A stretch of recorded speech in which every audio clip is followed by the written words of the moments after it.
বন্ধুরা, মৌসুমি কিচেনে আজকে একটা নতুন রেসিপি আপনাদের সাথে শেয়ার করব।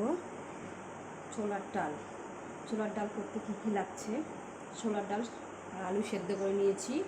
এখানে আছে পনির আর ক্যাপসিকাম দিয়ে করব, ধনেপাতা, লঙ্কা, আদা, জিরে।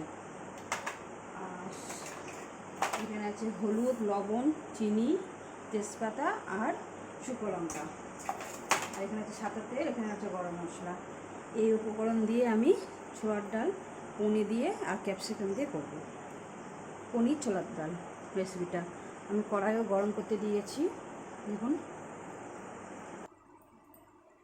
এখানে আমি তেলটা কড়াইয়ে দিয়ে দিচ্ছি।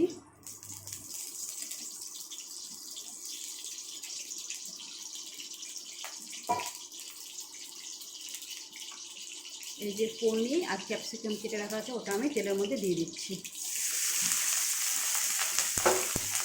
এটা লাল করে ভেজে নিতে হবে।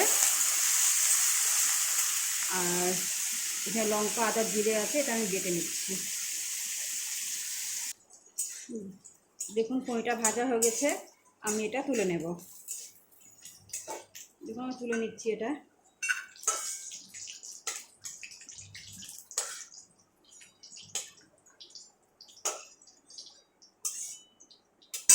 লাল লাল করে ভাজা হয়ে গেছে, তুলে নিয়েছি।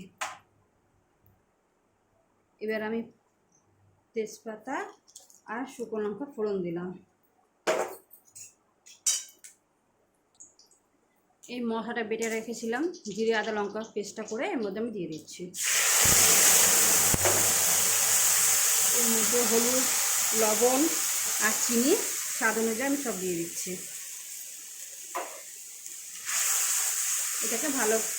এটাকে ভালো করে কষে নিতে হবে। এবার কষানোটা হয়ে গেছে মশলা, এর মধ্যে ছোলার ডালটা আমি দিয়ে দেবো।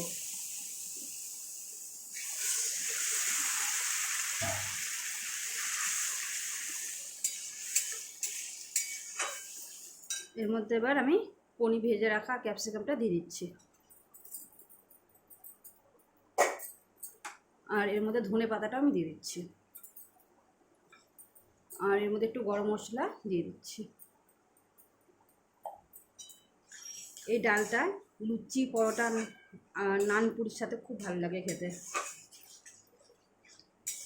এটা একটু ফুটুক। দেখুন, ডালটা ফুটে গেছে, এবার এটা আমি নামিয়ে নেব। আমার হয়ে গেছে এটা। আমি গ্যাসটা বন্ধ করে দিলাম। আমার পনির ছোলার ডালটা রেডি।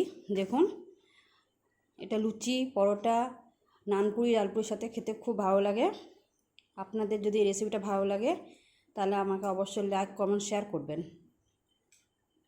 পনির ছোলার ডাল রেসিপিটার নাম।